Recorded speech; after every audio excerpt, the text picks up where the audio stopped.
Hey everyone, I hope everyone is good and उम्मीद करती हूँ सब ठीक-ठाक होंगे, खैरियत से होंगे। एक बहुत ही अफ़सोसनाक इंसिडेंट जो आज से कुछ दिन पहले इस्लामाबाद में पेश आया जिसमें अ 17 years girl was murdered. Uh, I mean, I don't know how to express that feeling. She was just 17. She was just 17. She was having a whole life ahead, a full of dreams. Girl is just killed. Why? Because she said no, just a no, and like she is no more. So आज की video मैं कोई story नहीं सुनाने वाली, मैं इस चीज़ पे स्पीच नहीं देने वाली कि ये हुआ था, वो हुआ था, कोई हक़ाइक़ आपके सामने नहीं रखने वाली। ना इस स्टोरी को करके व्यूज़ लेना मेरा मकसद है। As I mentioned in my previous video कि मैं सोशल टॉपिक्स पे बात करने वाली हूँ। I will talk about a lot of topics. तो मुझे लगा कि इस टॉपिक पे बोलना मेरी ज़िम्मेदारी है। ठीक है, मैं इस टॉपिक पे बिल्कुल भी नहीं बोलूँगी कि क्या हुआ, कैसे उस बच्ची को मारा गया। अ, मैं इस टॉपिक पे बात इस तरह से करना चाहती हूँ कि who is the responsible? Just that 22 years old boy who killed her? No. You are responsible, I am responsible. As a society, we are responsible.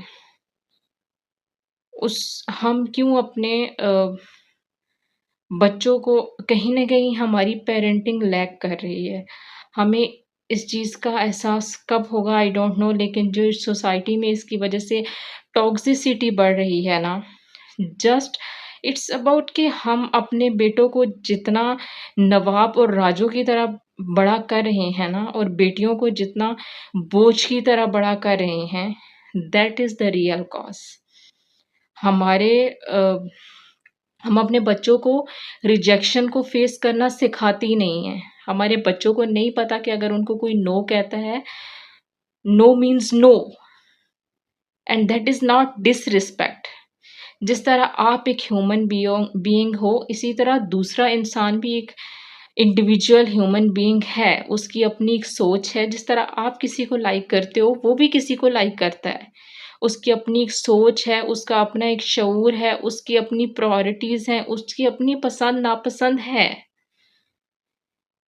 So that thinking कि यू कैन कंट्रोल समवन, और एक तो कहीं न कहीं हमारी parenting lag कर रही है।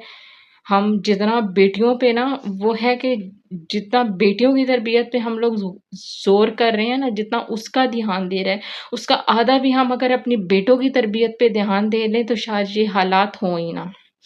बेटों को बेजा सपोर्ट करना, उनको ये नवाबों राजों की तरह बड़ा करना, उनको कुछ भी कर लें, गलती तो औरत की है। ये वाली तालीम उन्हें घर से ही देना, तुम्हारी ये बहन है, तुम्हारी ये कज़न है, तुम्हारी ये माँ है, इसकी रिस्पेक्ट करो। When he is like the moment he is out of the home, no, अब तो आपने तो कभी सिखाया ही नहीं ना कि राह में चलती कोई भी औरत तुम्हारे लिए काबिले एहतराम है, तो वो क्यों करेगा एहतराम? उसे तो यही पता है ये बहन है, ये कज़न है, कज़न भी बहुत दूर की बात है, ये बहन है, ये माँ है, ये रिश्ते हैं, बस इनका मैंने एहतराम करना है। बाकी सब तो भाड़ में जाएँ। तो कहीं न कहीं सोसाइटी या कोई शख्स एक दिन में टॉक्सिक नहीं होता। उसके पीछे वो सारी थॉट्स हैं, वो रिजेक्शंस हैं जो आपने उसे फ़ील कराए हैं। वो रिजेक्शन को जो उसे हैंडल करना नहीं सिखाया, वो आप उस चीज़ के रिस्पॉन्सिबल हैं। लड़ाई, झगड़े, रिजेक्शंस, एवरीथिंग ही और she like sees at their homes. तो उसके बाद जो एक मेंटल डेवलप होती है, थिंकिंग डेवलप होती है, ये टॉक्सिसिटी टाइम के साथ उससे डेवलप होती है। तो अपने बच्चों की जो ग्रूमिंग नहीं है, सोल अलाइनमेंट नहीं है, कोई बस उनकी कोई पेरेंटिंग ऐसी नहीं है कि उनको तरबियत ऐसी की जाए कि वो बड़े होके हम बड़े बच्चे बड़े हो जाते हैं, वो 25-24 में जाके वो रिजेक्शन को हैंडल करना सीख रहे हैं। आपने क्यों नहीं सिखाया उसे? आपने क्यों नहीं सिखाया उसे कि बेटे फिज़िक्स, केमिस्ट्री, मैथ काम नहीं आएगी। ज़िंदगी में लोग आपको पसंद नहीं करेंगे, ज़िंदगी में लोग आपको रिजेक्ट करेंगे। लेकिन दूसरा शख्स आप उसके हाकिम नहीं हो।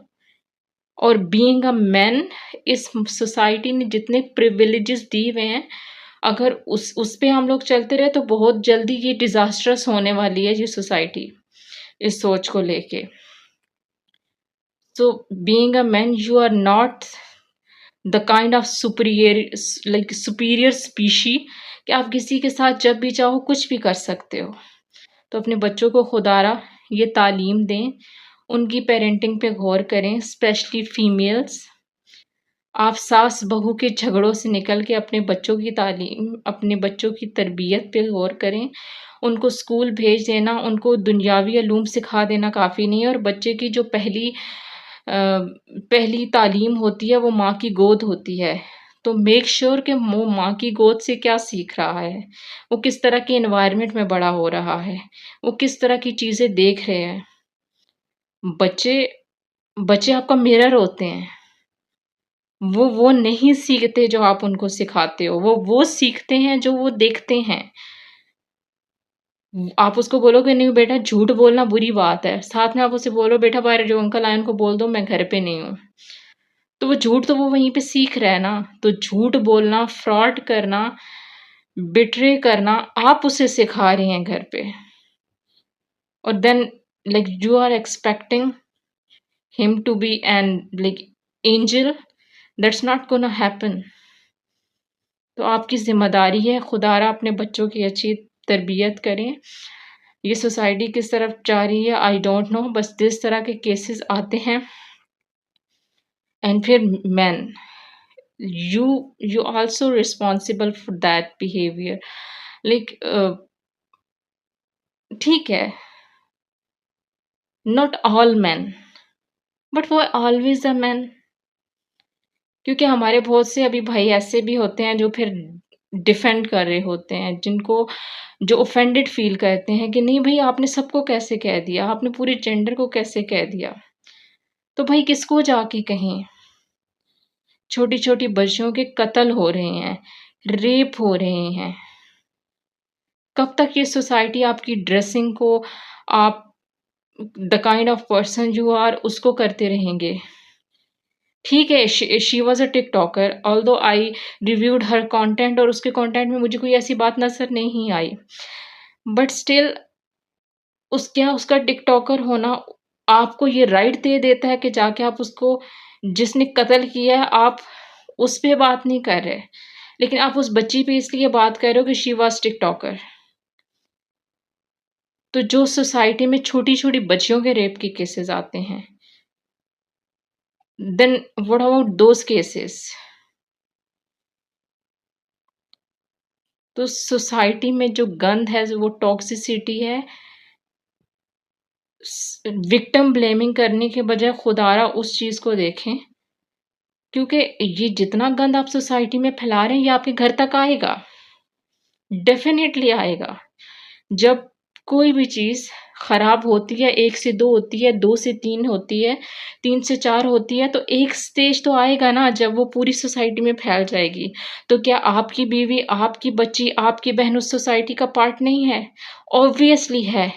Still you have the audacity to go in the comment section of such videos and वहां पे आप जाके कमेंडेबल लिख रहे होते हैं। उसके लिए जो मर्डरर है, खुदा ने तो जो फरमाया है कि एक शख्स का कत्ल पूरी इंसानियत का कत्ल है, जो हदीस है। तो आप जान लेने की हक तो खुदा ने किसी को दिया ही नहीं है। कोई कितना भी गुनाहगार है उसके और अल्लाह का मामला है। आप उसे अमर बिल मारूफ और नही अनिल मुनकर आपका हक है, आप करें। लेकिन जाके कत्ल कर देना, और फिर जब भी कोई बहस छिड़ती है इस चीज़ की कि राइट्स नहीं मिल रहे, राइट्स नहीं मिल रहे, वुमेन मार्च हो रहा है और राइट्स नहीं मिल रहे, then you guys are like कौन सा हक नहीं मिल रहा ब्रो? ना कह के जिंदा रहने का हक, द बेसिक राइट, वो नहीं मिल रहा।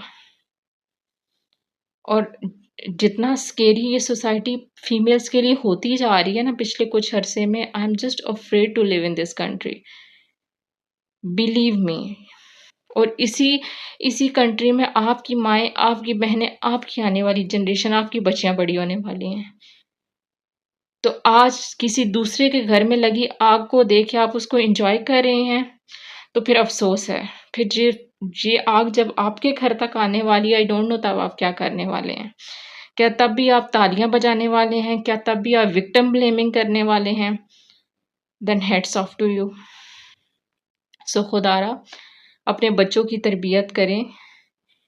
कोई एक 22 साल का लड़का अगर उठ के एक 17 साल की बच्ची को मार रहा है, तो इसके पीछे ज़िम्मेदारी सिर्फ़ उसकी नहीं है। He is not the only one responsible. You are the responsible, I am the responsible, society, the whole society is responsible। Teachers को अपनी ज़िम्मेदारी निभानी भूल चुकी है। पेरेंट्स हैं तो वो अपने दुनियावी चक्करों में लगे हुए हैं। और स्पेशली खुदारा जितना आप अपनी बेटियों पे ध्यान देते हैं ना, 9 बजे के बाद बेटी घर में होनी चाहिए, बाहर सेफ नहीं है। क्यों सेफ नहीं है?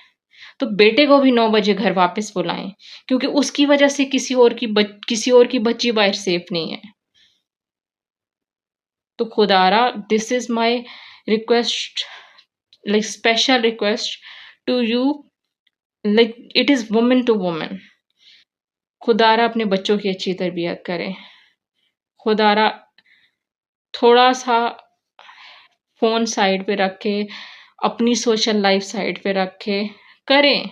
You have like you want to make a career, you have dreams, पूरे करें अपने ड्रीम्स।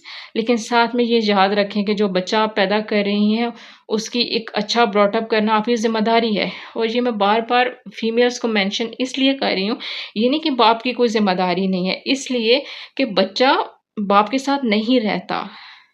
बच्चा 24 आवर्स में से मुझे लगता है 18 टू 20 आवर्स वो माँ के साथ रह रहा है, और आपकी गोद उसकी पहली दरसगाह है। तो जो भी करना है सोसाइटी में, जो भी चेंज लाना है, वो आपने लाना है। सो बस यही था आज का, जो कुछ बातें जो मुझे लग रहा था कि जो कि मुझे करनी चाहिए, जो मेरे हिस्से का किरदार है मुझे लगता है अदा करना, वो मैं इतना ही कर सकती थी। सो मैंने किया। एंड यस, प्लीज़ चैनल को सब्सक्राइब कर दें अगर आप चैनल पे नए हैं, और वीडियो को लाइक और शेयर करना ना भूलिए। एंड यस, मिलते हैं किसी नेक्स्ट वीडियो में। तब तक के लिए अपना ढेर सारा ख्याल रखिए और दुआ में याद रखिए। अल्लाह हाफ़िज़।